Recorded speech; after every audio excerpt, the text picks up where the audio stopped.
कथा सुनने से क्या होता है, इतना प्रेम जागता है, कई बार आंखों से आंसू आ जाते हैं। तो शब्दों में आपको किसी ने डंडा नहीं मारा, लेकिन आंसू आ गए ना। क्यों आ गए? क्योंकि शब्द ने भीतर जाकर अपना काम स्टार्ट किया। शब्द जब भीतर जाते हैं तो शब्द जब भीतर जाते हैं तो भक्ति जागती है।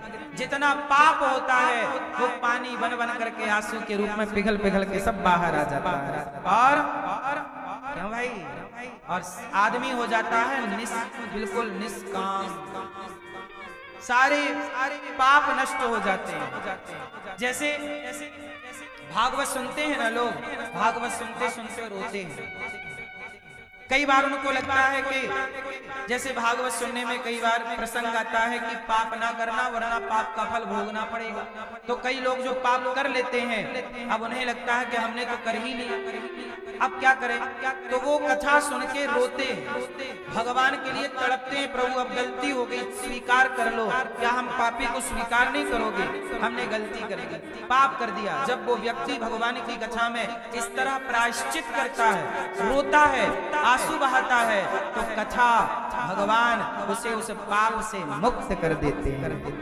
कथा व्यक्ति को पवित्र करती है।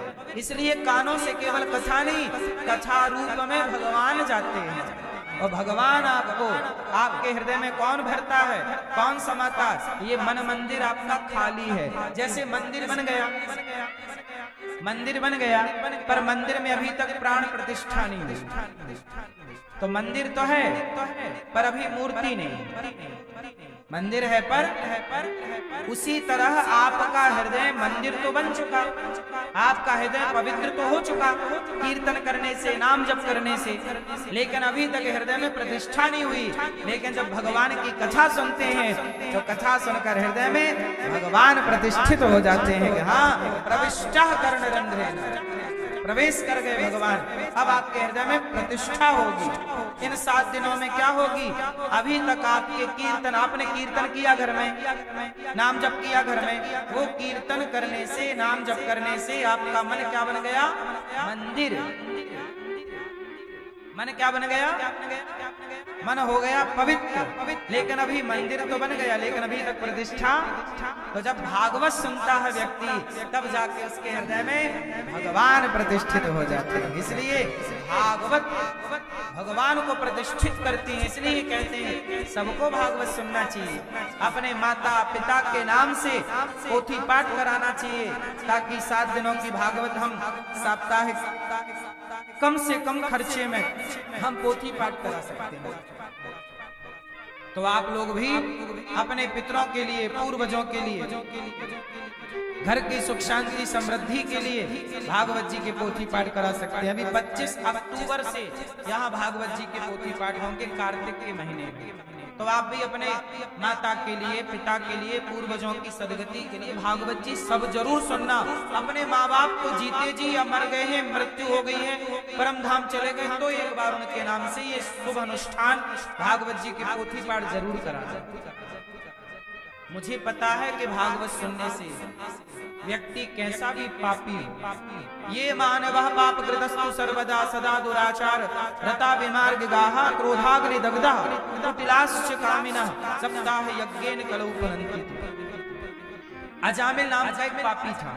एक पंडित जी थे, आत्मदेव। नारद जी ने भक्ति को भागवत सुनाई, उनका दुख दूर हुआ।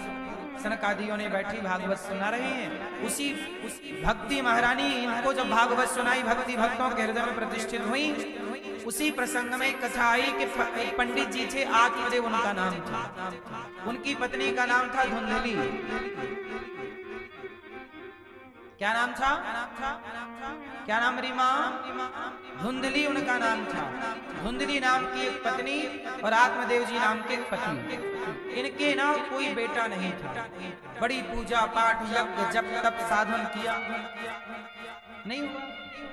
कुछ लोगों के बेटा नहीं होता, कुछ लोगों के बेटी नहीं होती, कुछ लोगों के बेटा होता है तो होने के बाद भगवान के घर चला जाता है। तो किसी के बेटा होता है तो बड़े होके माँ बाप को सताता, तब माँ बाप कहते हैं कि इससे अच्छा तो ना होता, कोई बेहतर था। बोलो हाँ। संसार अलग अलग विचारधारा से भरा पड़ा है।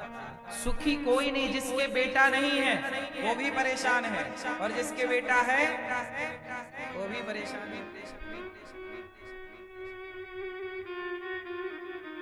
गरीब कहे धनवान सुखी, धनवान कहे सुख राजा को भारी, राजा कहे महाराजा सुखी, महाराजा कहे सुख इंद्र को भारी, इंद्र कहे चतुरानन को सुख, चतुरानन कहे सुख विष्णु को भारी। तुलसीदास विचार करें कहे राम भजन बिन जीव दुखारी। गरीब को लगता है अमीर सुखी है, अमीरों को लगता है यार ये गरीब ही अच्छे खा पी के मस्त सोचते हैं। गरीब कहे धनवान सुखी, धनवान कहता है कि राजा को ज्यादा सुख है।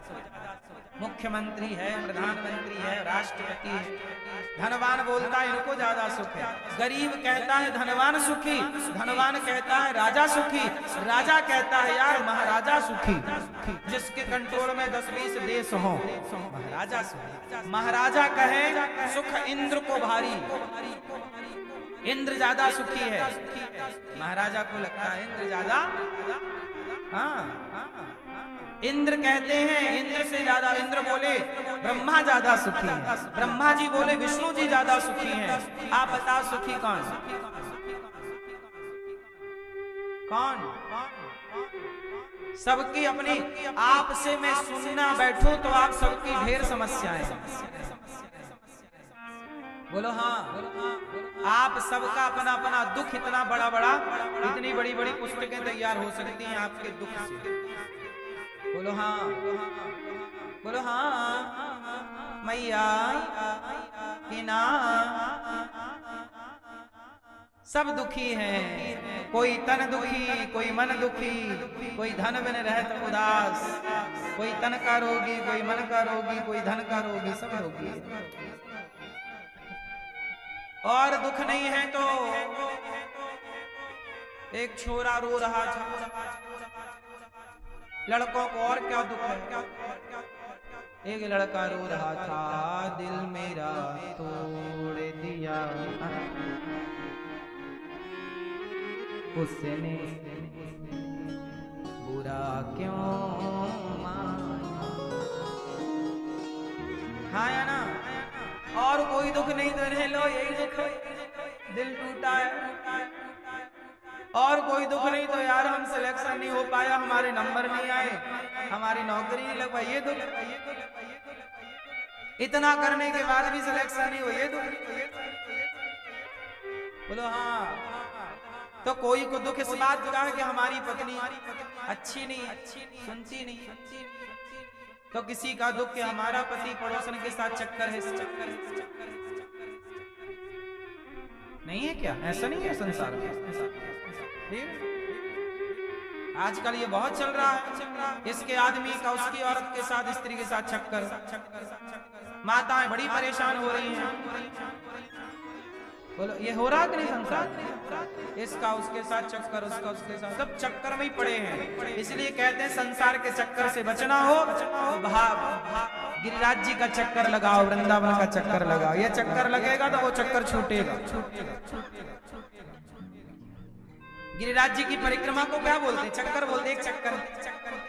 तो जो गिरिराज जी की परिक्रमा लगाएगा, वृंदावन की परिक्रमा लगाएगा, अभी 84 कोस का चक्कर लगाने वाले 26 नवंबर को 84 कोस की ब्रजमंडल की यात्रा है। 84 कोस की यात्रा आपको आना है। 84 कोस की यात्रा में सवाल लेना, जो भगवान के चक्कर में पड़ जाता है फिर उसे संसार का चक्कर परेशान नहीं करता, और जो ईश्वर के चक्कर में नहीं पड़ता उसे पड़ोसन परेशान करता है। पड़ोसन के चक्कर में बोलो हाँ कि ना।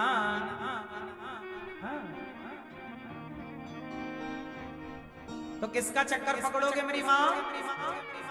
भगवान का चक्कर पकड़ो, भगवान के चक्कर में रहो। किसके चक्कर में रहोगे? जो भगवान के चक्कर में है उसे किसी का चक्कर परेशान नहीं कर सकता। और यदि भगवान के चक्कर में नहीं पड़े तो संसार के चक्कर से निकल ही नहीं पाओगे।